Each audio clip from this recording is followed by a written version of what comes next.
Hey everyone, welcome to DKFC. I'm Wade McElwain, the U.S. Sports Ambassador for DraftKings. We are talking Champions League football. Joining me, Jamie Hinks, staff writer for DraftKings, Tyrone Atkins, and on my left, Andy Davies. Champions League has been going on. We've seen a lot of good teams come, a lot of bad teams go. But what have we learned so far? Tyrone, what have we learned in this Champions League season thus far? Okay, we have learned. No, we haven't learned this. What I'm going to say, this is something that we need reminding constantly. When you get to the round of 16, don't pick any players from Eastern Bloc countries. Don't pick any Eastern European countries' players, teams' players, because they're in the middle of their, or just coming towards the end of their lengthy mid-season break, because it's virtually uninhabitable in some of those countries out there. You can't play football around this time of the year. And so don't pick them because they're rusty. I mean, you've got someone like Hulk, the not so incredible, right? Or you had Yarmolenko as well at Dynamo Kiev.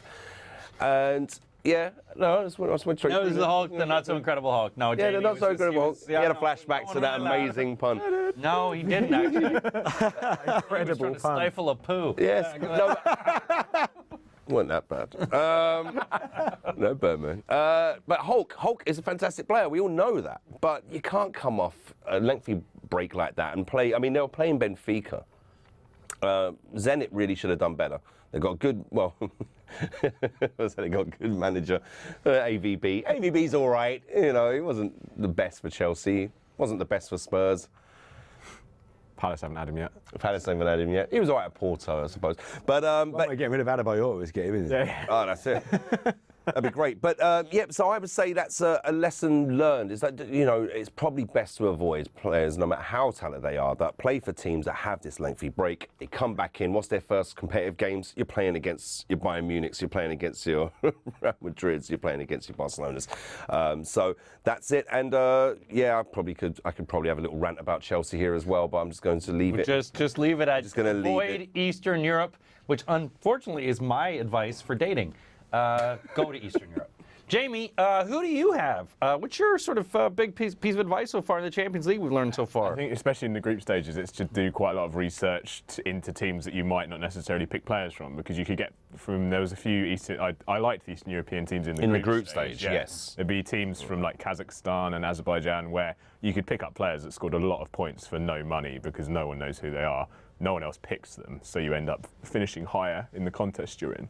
And I think that's my only bit of it. My advice, I already said it earlier, just be careful with those Barca players, because it's very, very like risky which one you pick. You pick one, the other two are going to do one. it. Well, that was So, yeah, it. I mean, you try and pick two, but they'll cost you $20,000. Well, me and you, we were really excited about Suarez going to the Emirates. Yeah.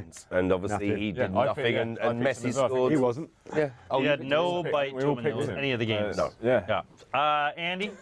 What I have learned is that when you get past the group stage in the Champions League, unlike the Premier League, where we've had a wonderful season of unpredictable football, the Champions League is as predictable as you think it's going to be.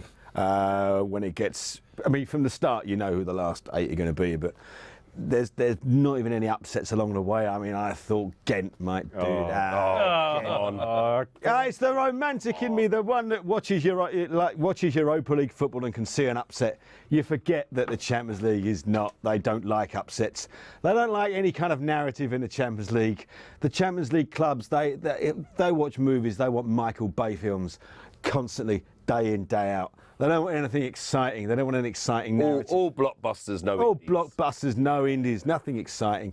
And that is my issue with the Champions League. I mean, I'm happy Spurs might be in it next season, obviously, but it is predictable. We saw PSG, Chelsea round 8, seemingly the 19th time they've played each other in the last 3 years, with relatively similar outcomes. And yeah, it's as predictable as ever.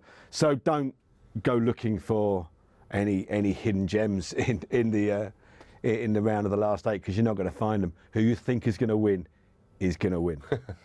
Well, you heard it here. Those are the tips that we have for the Champions League thus far. Andy believes it's all predictable once we've gotten to this stage. Jamie believes earlier on you can find some hidden talent. And Tyrone says just stay away from Eastern Europe. Make your own roster. Put your own team together. We'll be here for Champions League. It's very easy. Just go to DraftKings.co.uk. You could win big. Welcome to the big time.